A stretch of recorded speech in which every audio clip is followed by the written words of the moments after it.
Good morning students. तो आज हम सोशल साइंस की वर्कशीट नंबर 8 करेंगे 10th क्लास की। तो हम इतिहास का अध्याय 3 भारत में राष्ट्रवाद पढ़ रहे थे। इससे पहले जो हमने वर्कशीट 7 पढ़ी थी वो भी हमारा इसी अध्याय से संबंधित था और इसके आगे हम कंटिन्यूशन में ये वर्कशीट करेंगे। तो आज डेट है 23 जुलाई 2020। ठीक है, तो हम पढ़ रहे थे गांधी युग के बारे में और भारत में राष्ट्रवाद अध्याय जो है इसकी शुरुआत से लेकर एंड तक जो है वो गांधी युग को ही समझाया हुआ है। तो 1915 में गांधी जी दक्षिण अफ्रीका से भारत लौटे थे। इससे संबंधित जो हमारा पहला भाग है वर्कशीट 7 वो आप ज़रूर देखिएगा। इसमें मैंने आपको गांधी जी के सत्य यानी कि सत्याग्रह और अहिंसा के सिद्धांत को समझाया है। तो गांधी जी जब दक्षिण अफ्रीका से भारत लौटे तो भारत को समझने के लिए उन्होंने भारत के गांवों का दौरा किया और पूरे भारत का भ्रमण किया। और पूरे भारत का भ्रमण करते हुए ही उन्होंने 3 जो थे वो सत्याग्रह के आंदोलन चलाए थे। और उनके ये जो 3 आंदोलन थे, इन तीनों ही आंदोलनों में उनको सफलता प्राप्त हुई थी। इन तीनों आंदोलन को भी मैंने आपको वर्कशीट 7 में समझाया है, लेकिन फिर भी मैं आपको दोबारा से बता देती हूँ। 1916 में चंपारण सत्याग्रह किया था गांधी जी ने, और ये चंपारण जो है वो बिहार में है और यहाँ पर दमनकारी व्यवस्था थी। तो नील के किसान जो थे वो इस दमनकारी व्यवस्था से बहुत ही परेशान थे, वो नील नहीं उगाना चाहते थे।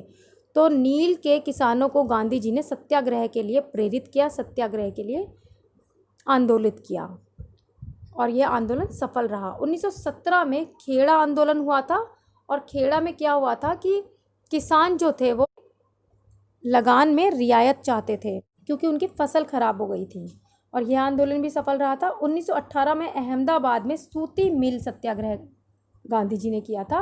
अब बेटा आपको इस चैप्टर को पढ़ने के लिए थोड़ा सा मैं इसके बैकग्राउंड में आपको लेके जाऊंगी कि 1914 से 1918 के मध्य जो है वो प्रथम विश्व युद्ध हुआ था, फर्स्ट वर्ल्ड वॉर जिसे कहा जाता है। और इस प्रथम विश्व युद्ध में सभी साम्राज्यवादी शक्तियों ने हिस्सा लिया था, सभी ताकतवर देशों ने हिस्सा लिया था और उनमें से एक था ब्रिटेन।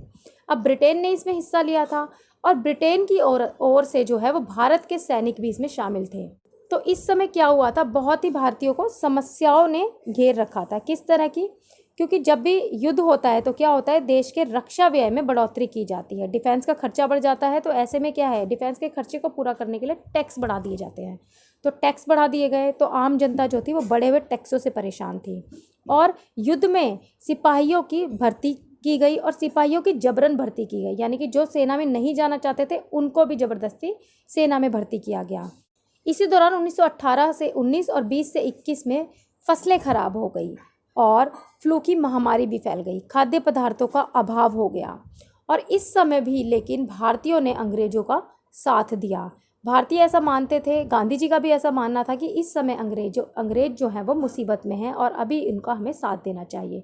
उन्होंने सोचा कि जैसे ही प्रथम विश्व युद्ध खत्म होगा तो अंग्रेज जो हैं वो उनकी समस्याओं को समझेंगे। लेकिन प्रथम विश्व युद्ध खत्म होने के बाद अंग्रेजों ने भारतीयों की समस्या को ना समझते हुए भारतीयों पर और अत्याचार करने शुरू कर दिए।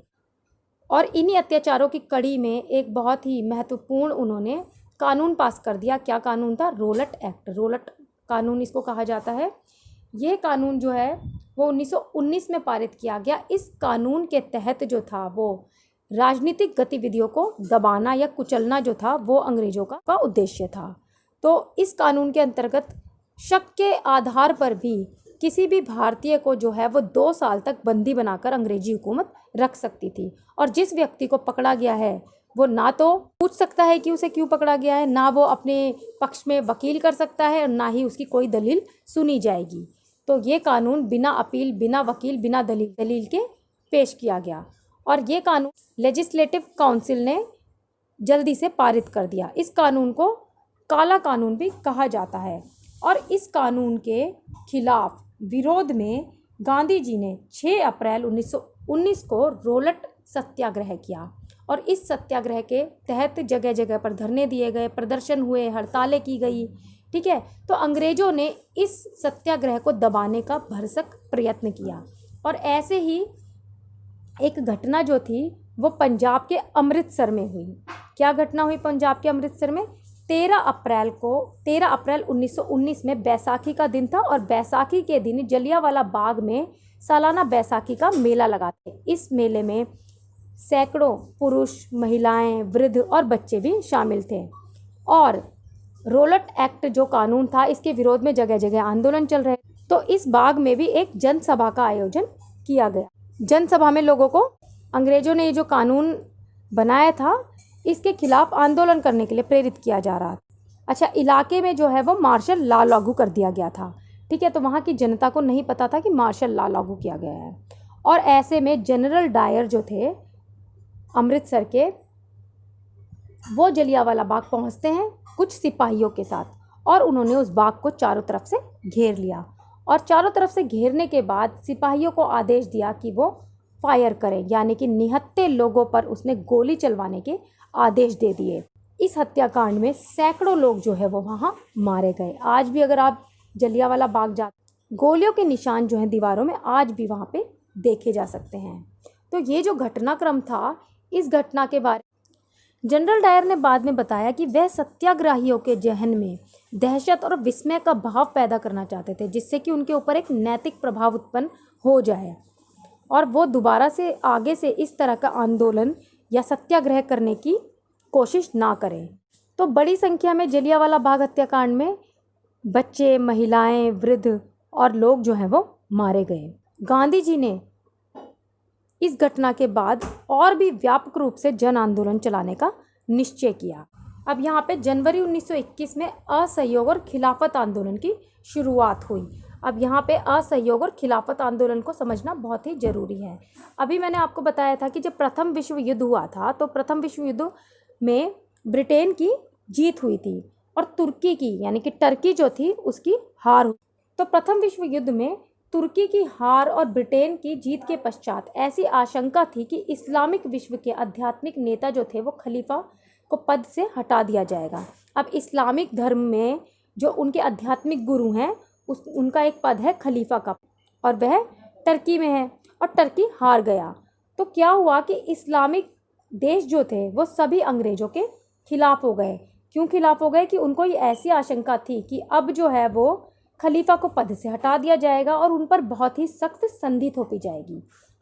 तो भारत में भी जो मुस्लिम समुदाय था उनका रोष जो था वो अंग्रेज़ों के खिलाफ उत्पन्न हुआ, और ऐसे में खलीफा की शक्तियों की रक्षा के लिए बम्बई में एक खिलाफत समिति बनाई गई और खिलाफत आंदोलन की शुरुआत हुई। अब ये जो खिलाफत आंदोलन था, इसमें दो युवा नेता जो थे उनकी बहुत महत्वपूर्ण भूमिका थी और इन्होंने ही ये आंदोलन शुरू किया था।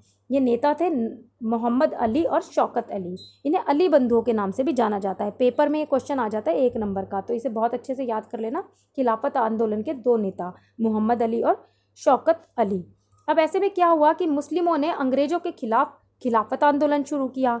तो गांधी जी को ये लगा कि ये सही समय है हिंदू और मुस्लिम में एकता का, क्योंकि इन दोनों का ही, हिंदू और मुस्लिम समुदाय दोनों का ही जो एक कॉमन शत्रु है वो है अंग्रेज, यानी कि ब्रिटिश शासन, ब्रिटिश हुकूमत। तो उन्होंने ऐसे में कांग्रेस का अधिवेशन जो हुआ था, कांग्रेस का अधिवेशन सितंबर 1920 में कांग्रेस का कलकत्ता अधिवेशन हुआ, और इस अधिवेशन में गांधी जी ने जो हिंदू और मुस्लिम नेता थे उन नेताओं को खिलाफत और स्वराज के पक्ष में असहयोग आंदोलन शुरू करने के लिए मना लिया, और ऐसे में हिंदू मुस्लिम एकता स्थापित हुई और दोनों ने ही इन आंदोलन में बढ़ चढ़कर भाग लिया। अब मैं आपको बताती हूँ कि असहयोग आंदोलन क्या है। तो देखो, इसके नाम से स्पष्ट है, असहयोग यानी कि नॉन कोऑपरेशन, सहयोग करना यानी कि किसी का सपोर्ट करना, साथ देना, और अ लग जाता है आगे तो ये इसका अपोजिट बन जाता है, यानी कि साथ ना देना। ठीक है, तो इस आंदोलन में गांधी जी के जो विचार थे वो असहयोग के विचार कहाँ से आए? उन्होंने अपनी एक बुक लिखी थी, पुस्तक लिखी थी 1909 में, हिंद स्वराज। और इस प्रसिद्ध पुस्तक में महात्मा गांधी ने कहा था, भारत में ब्रिटिश शासन भारतीयों के सहयोग से स्थापित हुआ है और यह शासन इसी सहयोग के कारण चल पा रहा है। अगर भारत के लोग अपना सहयोग वापस ले लें तो साल भर के भीतर ब्रिटिश शासन ढह जाएगा और स्वराज की स्थापना हो जाएगी। यानी कि गांधी जी ऐसा मानते थे कि अंग्रेज़ों का जो है वो शासन क्यों चल रहा है भारत में? क्योंकि भारतीय उनका सपोर्ट कर रहे हैं। कैसे सपोर्ट कर रहे हैं? अंग्रेज़ों का कपड़ा आता है, अंग्रेज़ों के विदेशी प्रोडक्ट आते हैं और भारतीय उनको इस्तेमाल करते हैं, तो उन्हें आर्थिक रूप से भारतीय मदद कर रहे हैं। अंग्रेज़ों ने अपने विश्वविद्यालय, स्कूल, कॉलेज ये सब खोले हुए हैं और भारतीयों के बच्चे उसमें पढ़ने जाते हैं। भारतीय लोग जो हैं, भारतीय शिक्षक जो है वो अंग्रेजी स्कूलों में पढ़ा रहे हैं। कोर्ट कचहरी सारी जो है वो अंग्रेज़ों की है, अदालतें जो है वो अंग्रेज़ों की है और भारतीय उसमें वकालत कर रहे हैं। तो गांधी जी ने कहा कि अगर हम इनका साथ ना दें तो क्या होगा कि इनका शासन भारत में नहीं टिक पाएगा। ठीक है, तो अभी मैं यहाँ पे आपको एक करंट का एग्जाम्पल देती हूँ। जैसे अभी वर्तमान में चाइना के प्रोडक्ट्स का विरोध हो रहा है। ठीक है, चाइना के प्रोडक्ट्स को जो है वो हम बहुत ही पसंद करते हैं, वो सस्ते भी होते हैं तो हम उनको खरीदते हैं। तो इसके खरीदने से क्या होता है, भारतीयों को तो फ़ायदा नहीं होता है, इससे ये जो पैसा जो है वो सारा चाइना में चला जाता है, चीन में चला जाता है। और चीन जो क्या करता है, अपने इस पैसे को रक्षा व्यय में लगाता है, डिफेंस में लगाता है। और चीन की जो बुरी नज़र है वो भारत की सीमा पर रहती है और वो भारत पर अटैक करने की कोशिश करता है। तो अब जो है एक मुहिम चली हुई है कि चाइनीज़ प्रोडक्ट को बायकॉट करो, यानी कि बहिष्कार करो। ये केवल मैं आपको एक कोरिलेशन के लिए समझा रही हूँ ताकि आप इसको समझ सकें। तो गांधी जी का ऐसा मानना था कि उस समय अंग्रेज़ों ने क्योंकि हमारे देश पर कब्जा कर रखा था, उन्होंने हमें गुलाम बना रखा था और उन्हीं के प्रोडक्ट्स हम इस्तेमाल कर रहे थे, उन्हीं का साथ हम दे रहे थे, उन्हीं की जो प्रशासनिक व्यवस्था है उन्हीं प्रशासनिक व्यवस्था में हम अपना योगदान दे रहे थे। तो गांधी जी के अनुसार हमें उनका साथ नहीं देना चाहिए, इसीलिए उन्होंने असहयोग आंदोलन का विस्तार किया। और असहयोग आंदोलन का विचार जो था उन्होंने सभी लोगों तक पहुंचाया और उनका ये आंदोलन जो था वो जन आंदोलन बन गया। अब असहयोग का विचार जन आंदोलन कैसे बन सकता था? गांधी जी के आह्वान पर हजारों विद्यार्थियों ने स्कूल कॉलेज छोड़ दिए। मैंने आपको पहली वर्कशीट में भी समझाया था कि गांधी जी जो थे उनकी प्रसिद्धि इतनी अधिक थी कि अगर वो कहीं भी जाते थे तो दूर दूर के गांव वाले जो है, गांव के लोग उनका भाषण सुनने के लिए आते थे और उनके विचारों से इतना प्रभावित हो जाते थे कि उनकी एक अपील पर लोग जो है वो अपने प्राणों की आहुति देने के लिए भी तैयार हो जाते थे। तो ऐसे में क्या हुआ कि जब गांधी जी ने विद्यार्थियों से आह्वान किया तो विद्यार्थियों ने स्कूल और कॉलेज छोड़ दिए, हेडमास्टरों और शिक्षकों ने इस्तीफे दे दिए, वकीलों ने मुकदमे लड़ना बंद कर दिया और ज़्यादातर प्रांतों में चुनावों का बहिष्कार किया गया। आर्थिक मोर्चे पर, यानी कि इकोनॉमिकली इसका देखो किस तरह से इफेक्ट हुआ। आर्थिक मोर्चे पर इसका असर और भी नाटकीय रहा। विदेशी सामानों का बहिष्कार किया गया और यहाँ से जो है अभी जो बोर्ड का पेपर था सीबीएसई का क्वेश्चन आया था, पैसेज आया था और इस पैसेज से संबंधित प्रश्न दिए गए थे। बिल्कुल यही पैसेज आया था। विदेशी सामानों का बहिष्कार किया गया, शराब की दुकानों की पिकेटिंग की गई। अब क्या था कि विदेशों से जितना भी सामान आता है उसका बायकॉट किया, यानी कि लोगों ने उसे खरीदने से मना किया। शराब की दुकानें जो थी उनकी पिकेटिंग, यानी कि उनके आगे धरना दिया गया, क्योंकि विदेशी शराब आती थी, बहुत महंगी होती थी। भारतीय लोगों को विदेशी शराब का चस्का लग रहा था, भारतीय घर बिगड़ रहे थे। तो इस तरह से शराब की दुकानों के आगे भी धरने दिए गए, ज़्यादातर महिलाओं ने धरने दिए थे। विदेशी कपड़ों की होली जलाई जाने लगी। बहुत सारे स्थानों पर व्यापारियों ने विदेशी व्यापार में पैसा लगाने से इनकार कर दिया। ये भी बहुत ही महत्वपूर्ण पार्ट था इस आंदोलन का। जब बहिष्कार आंदोलन फैलने लगा तो लोग आयातित कपड़ों को छोड़कर केवल भारतीय कपड़े पहनने लगे। अब देखो यहाँ पे ये भी बहुत इंपॉर्टेंट लाइन है कि विदेशी कपड़ों का बहिष्कार होने लगा तो लोगों ने क्या किया, खादी को अपनाना शुरू किया और भारतीय कपड़े को अपनाना शुरू किया। तो ऐसे में क्या हुआ, भारतीय जो हथकरघा उद्योग थे और सूती वस्त्र उद्योग जो था भारत का, खादी उद्योग जो था, खादी ग्रामोद्योग जो था, उसमें तेजी आई, उसके उत्पादन में वृद्धि हुई। और गांधी जी, यहाँ पे आपने देखा होगा गांधी जी की तस्वीर जो है वो चरखा काटते हुए दिखाई जाती है, चरखा चलाते हुए, सूत काटते हुए। तो वो स्वावलंबन का प्रतीक था चरखा जो था। मतलब गांधी जी के अनुसार हर भारतीय को अपने इस्तेमाल का कपड़ा जो है वो खुद बनाना चाहिए। इससे क्या होगा, हमारी विदेशों पर निर्भरता कम होगी, ठीक है, और हम अपना भारतीय कपड़े का इस्तेमाल करें। तो गांधी जी का चरखा जो था, गांधी जी का चरखा और खादी जो थी वो स्वराज का प्रतीक थी और इस समय जो है वो भारतीय उत्पादन जो है उसमें वृद्धि हुई। अब देखो, आंदोलन में विभिन्न सामाजिक समूहों ने हिस्सा तो लिया था, लेकिन उनके लिए स्वराज के अर्थ जो थे वो अलग अलग थे। कैसे अलग अलग थे? किसानों ने जो थी वो अपनी मांग के लिए इस आंदोलन में, अपनी मांगों को पूरा करने के लिए इस आंदोलन में भाग लिया था। तो किसानों की क्या मांग थी? किसानों की मांग थी कि लगान को कम किया जाए, बेगार खत्म हो, उनको मुफ्त में काम करना पड़ता था और दमनकारी जमींदारी व्यवस्था का उन्होंने बहिष्कार किया। और इसी तरह आसाम के जो बागान मजदूर थे, बागान मजदूर भी वो इस आंदोलन से जुड़े थे। और बागान मजदूरों के लिए क्या था इस आंदोलन का मतलब? वो सोचते थे कि इस आंदोलन के बाद हमारे देश में स्वराज आएगा और स्वराज का अर्थ था कि वो अब अपने घर में आसानी से आ जा सकेंगे। तो जो बागान मजदूर थे उन इंग्लैंड इमिग्रेशन एक्ट 1859 के तहत बिना अनुमति बागान से बाहर जाने की अनुमति नहीं थी, यानी कि उनको इस एक्ट के तहत लेकर आया गया था कि वो बागान से बाहर नहीं जा सकते हैं। तो वो जो है उनका अपने परिवारों से, अपने गाँवों से जो है वो जुड़ाव नहीं हो पाता था। तो वो सोचते थे कि अगर स्वराज आ जाएगा तो हम स्वतंत्र रूप से अपने गाँव में आ जा सकते थे। तो उन्होंने भी इस आंदोलन में बढ़ चढ़कर हिस्सा लिया। तो इसी प्रकार इस आंदोलन में अलग अलग समूहों ने अलग अलग तरह से अपनी हिस्सेदारी की और स्वराज के अर्थ को भी अलग अलग तरीके से समझा। लेकिन क्या हुआ कि इस आंदोलन को 1922 में गांधी जी ने स्थगित कर दिया और वापस ले लिया। अब क्यों स्थगित कर दिया? मैंने आपको बताया था कि गांधी जी के दो सिद्धांत थे, सत्य और अहिंसा। गांधी जी कोई भी आंदोलन करते थे वो अहिंसक तरीके से हो, ये चाहते थे। और ऐसे में क्या हुआ, 1922 में गोरखपुर जो है वो उत्तर प्रदेश में है, गोरखपुर के चौरी चौरा नामक स्थान पर क्या हुआ, एक हिंसा हो गई। वहाँ पे सत्याग्रहियों का जुलूस जा रहा था, शांतिपूर्ण तरीके से वो जुलूस जा रहा था, लेकिन वहाँ पे पुलिस कर्मी जो थे उन्होंने उन पर लाठीचार्ज शुरू कर दिया। अब ऐसे में भीड़ को गुस्सा आ गया। गुस्साई भीड़ ने जो है वहाँ पे पुलिस चौकी में आग लगा दी और उस पुलिस चौकी में 22 पुलिसकर्मी थे जो वहीं पर जिंदा जलकर मर गए। और गांधी जी को जब इस घटना का पता लगा तो उन्हें बहुत दुख हुआ और उन्हें लगा कि अभी सत्याग्रहियों को और ट्रेनिंग की ज़रूरत है और प्रशिक्षण की ज़रूरत है, अभी इन्हें अहिंसा और ज़्यादा सीखने की ज़रूरत है। और ऐसे में गांधी जी ने ये आंदोलन जो था वो स्थगित कर दिया, वापस ले लिया।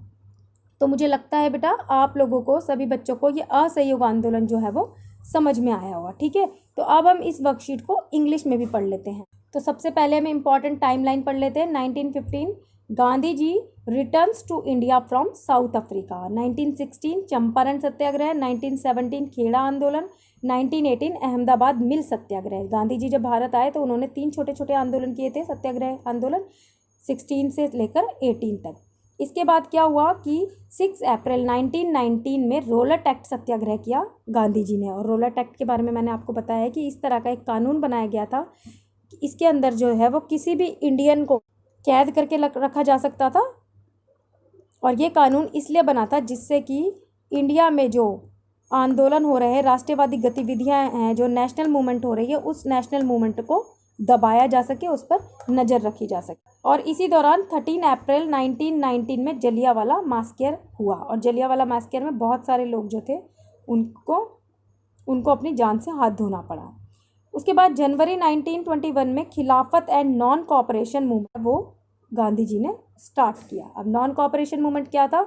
महात्मा Gandhi in his book Hind Swaraj said that the British empire in India had been established with the support of Indians and was functioning well due to their cooperation. यानी कि इंडिया में जो है वो ब्रिटिश एम्पायर जो है इस्टेब्लिश क्यों हुआ है?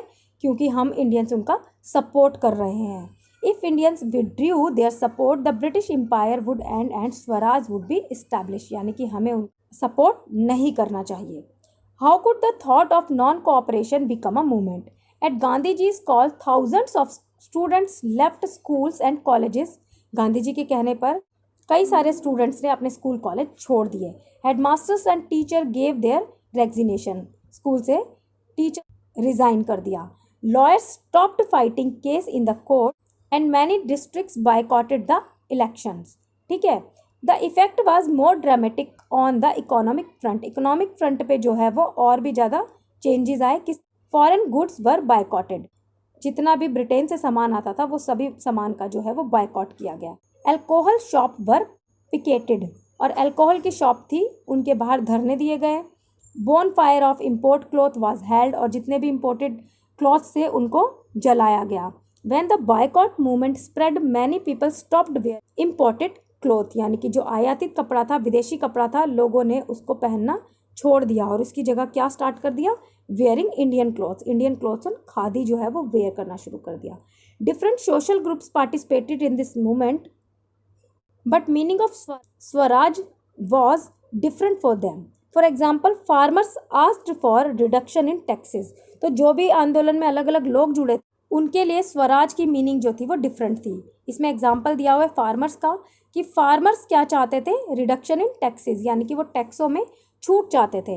एंड ऑफ फोर्स लेबर, और जो उनसे जबरदस्ती काम करवाया जाता था, फोर्स लेबर की जाती थी, उसकी समाप्ति चाहते थे। And boycott of oppressive zamindars, और जमींदारी व्यवस्था का भी वो अंत चाहते थे।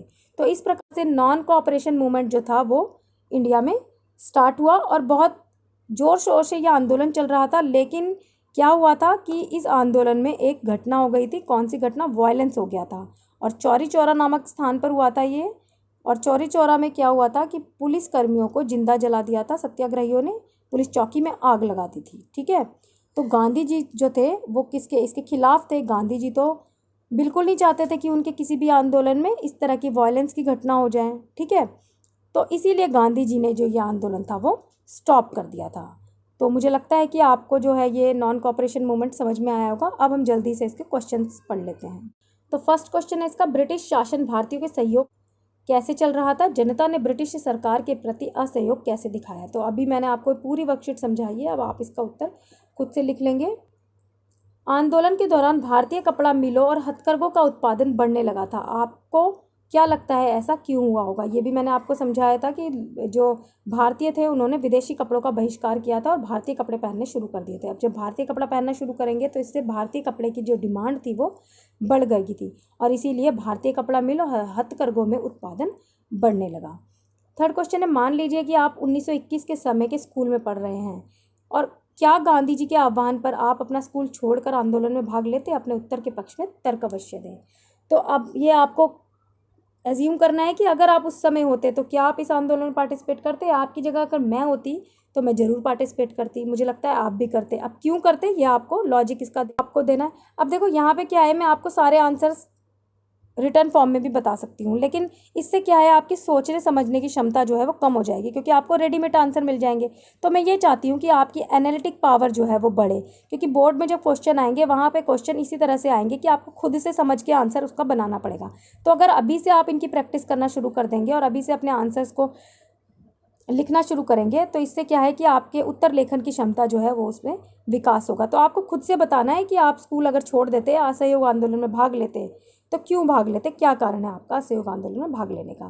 फिर नेक्स्ट क्वेश्चन है, गांधी जी ने असहयोग आंदोलन चलाया स्वराज के लिए, मतलब स्वराज के लिए गांधी जी ने असहयोग आंदोलन चलाया जिससे कि देश में स्वराज की प्राप्ति हो। यदि आज आपको किन्हीं मुद्दों पर असहयोग आंदोलन चलाना हो तो वो कौन से होंगे, आप कौन से तरीके अपनाएंगे? तो आपको ये बताना है कि आज वर्तमान में देश के सामने कौन सी समस्या है, जिन समस्याओं के खिलाफ आप आंदोलन चलाना चाहेंगे। इस आंदोलन को चलाने के लिए आप कौन से तरीके अपनाएंगे, यानी कि हिंसा का सहारा लेंगे या अहिंसक तरीके से आंदोलन चलाएंगे। तो आपको पहले तो सोचना है कि किन मुद्दों को लेकर के आप आंदोलन चलाएंगे, ठीक है, और ये आंदोलन जो है वो किस तरह से चलाएंगे। तो अब मुझे लगता है कि आपको ये जो वर्कशीट नंबर 8 है ये समझ में आ गई होगी। तो जल्दी से आप इसके क्वेश्चन आंसर कीजिए और मेरे साथ व्हाट्सएप पे शेयर कीजिए। अभी के लिए इतना ही, अब हम मिलेंगे नेक्स्ट वर्कशीट के साथ सैटरडे को। बाय।